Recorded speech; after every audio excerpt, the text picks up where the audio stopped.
Our guest today on The Interview is the author Hamid Abdel-Samad. He's one of Germany's fiercest critics of Islam, and he says too that Chancellor Merkel has got it wrong when she says that Islam belongs to Germany. Hamid Abdel-Samad, thank you very much indeed for joining us here on The Interview at Deutsche Welle, and I'd like to say a very warm welcome too to our international audience. Now, Hamid Abdel-Samad, you grew up in Egypt, and your father was an imam in a small Egyptian village quite close to Cairo. I'd like you to take us back to that time and tell me about your earliest memories of growing up as a Muslim. I grew up, as you mentioned, in a conservative Islamic family. I was learning the Quran by heart until I was 12 years old. Between 4 and 12 years old, I was learning the Quran by heart, and I was brought up in a very conservative way, like many young Egyptians in these surroundings. When you say in a very conservative way, was that something that you warmed to, or was that something forbidding for you as a young child? It was something forbidden. You just have to imagine how a child could learn the Quran by heart between 4 and 12. It means actually, besides school, 6 more hours per day memorizing the Quran and learning, which means that you don't have a real childhood. You have to be committed to the Quran. But it means that you learned to appreciate the beauty of the Quran. I did. I mean, the Quran has very beautiful sides. I like the language so much. It's very emotional, very powerful, and very poetic parts of it. And I don't regret learning the Quran by heart. It helps me now to deal with the Quran from a critical point of view. Mm-hmm. Are you still a Muslim today? I don't define myself through religion, not in a positive sense and not in a negative sense. I don't say I'm a Muslim, I don't say I'm an ex-Muslim. I don't say I'm a believer, I don't say I'm an unbeliever. I'm a human being, and I want to push that first. And I wish that people who are dealing with the issue of religion, that will put their religion back and push the human being first, so that we can come to common grounds. Mm.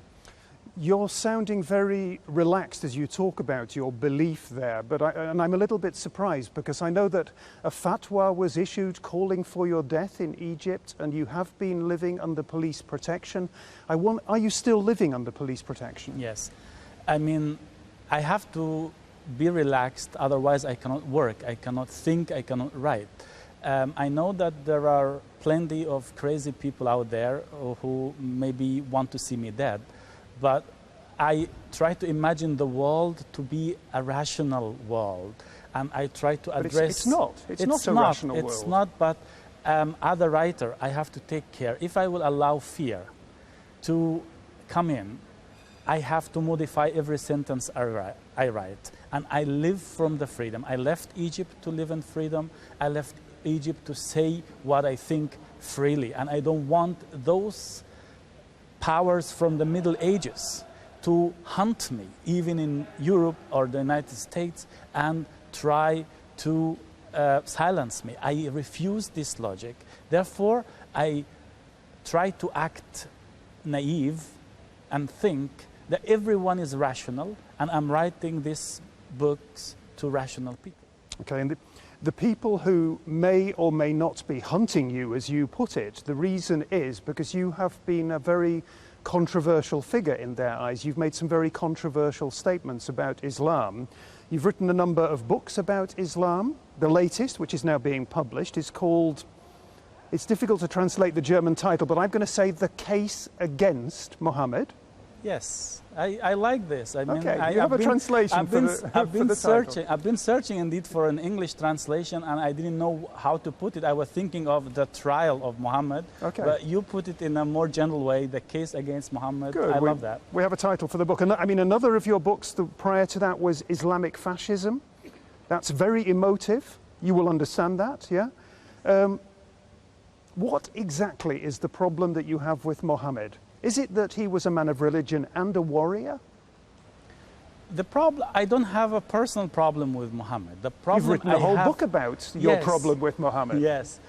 The problem with Muhammad is the position of Muhammad in our today's life, in the 21st century. I don't criticize only what he did back 14 centuries ago, but his influence over millions, hundreds of millions of Muslims today worldwide. In today's world. Today's world. You have said Muhammad cannot set any kind of moral example for the 21st century. He cannot. He cannot. A person who was waging wars, who was living from waging wars. Muhammad, as he started to be a prophet, since he started to say that he's a prophet, didn't have a job. His money was coming from wars, from selling slaves. Before that, he had been a merchant. He had been a merchant until he became a prophet. Then it became his job to be a prophet and then to be a warrior. And he and his community were living from wars, were living from the tax that he was imposing on unbelievers. He was living from assaulting the tribes' caravans moving between Mecca and Syria. I cannot consider a person to be a role model who was married to 9 women at the same time. I cannot have a person as a role model who was executing hundreds of war prisoners who surrendered to him in the same day. I cannot have somebody as a role model who married a 6-year-old girl while he was over 50 years old. You clearly believe that Islam in the 21st century needs to be reformed, needs to be modernized. Will it be modernized? I don't believe Islam can reform itself. I don't believe in the reformability of Islam. I believe in the reformability of the thinking of Muslims. That's how it is. You cannot screw the Quran until it will fit to our time, but you can convince people that these verses of the Quran, the good ones and the bad ones, are to be read in the context of the 7th century.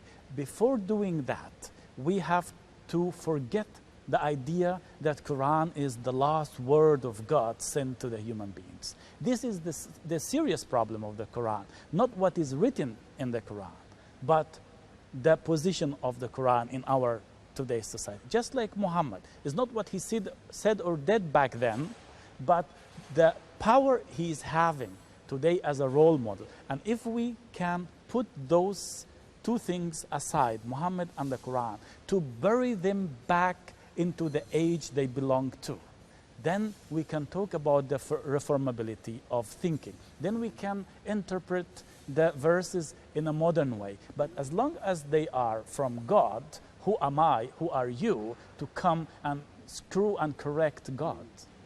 This is the big question. Of course, for many people, many Muslims around the world, for millions and millions of Muslims, Muhammad is a role model in the 21st century. And included in that number are the many millions of Muslims living here in Germany. Angela Merkel at the beginning of the year came out and made a statement. She said, Islam belongs to Germany. And you came out in response to that and you said, Frau Merkel, you've got it wrong. I mean, Angela Merkel, all she was doing was saying to Muslims in Germany, you are part of our society, you are welcome in this society with your religion. What's wrong with that? It wouldn't have been wrong if she said Muslims are part of Germany. I'm a Democrat and I believe in the freedom of belief. Everyone can practice his religion the way he wishes, but there is a problem when you identify Muslims with Islam one-to-one. Because when Frau Merkel is saying Islam is a part of Germany, so is Sharia, or can Sharia be a part of Germany? Sharia is a part of Islam. Muhammad is the core of Islam. Is Muhammad part of Germany after all what we know about him? His wars, the way he was dealing with women, and the way he was dealing with unbelievers. Of course, all these things that you talk about Islam as though it's an anachronism, a thing of history. But these kind of quibbles, I might say, they would apply to other religions as well. Yes, but which are the Christian country in the world which is having its law today according to the Bible? Which is the Christian country today which is burning? But not Germany. Germany is a country that is run according to the rule of law. And if people commit some of the acts that you've been talking about, that will go against the law, and But they will be dealt with by which the law. Islam is a part of Germany? Jihad is a part of Islam. Sharia is a part of Islam. The glorification of Muhammad in the education is a part of Islam. By the way, is a part of the Islam preached in German mosques. So then it's not helpful at all to come and say Islam is a part of Germany. It's not the job of a politician. It's a changing picture, though, as you well know. Yes, but it is not the job of politician to rehabilitate a religion or to make it a part of a society or to dismiss it. It's about engaging the religion in a discussion. It is about the people. Engage the people. Create jobs for the people.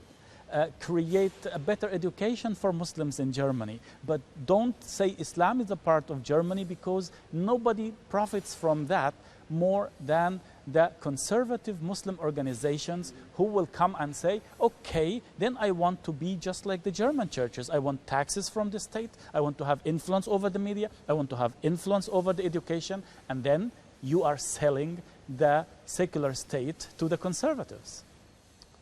On a lighter note, and to finish off, I'd like to, we traditionally have 3 uncompleted sentences, and I'd like you to complete them, if possible. If there's one thing I have learned in my life, it is? To appreciate freedom. When I think of Egypt, I have a crying eye and a laughing eye. If I were to meet Angela Merkel, I would say? Again, Frau Merkel, you've got it all wrong. Hamid Abdel-Samad, thank you very, very much for joining us here on the interview on Deutsche Welle today. Thank you. Thank you for having me. Great pleasure.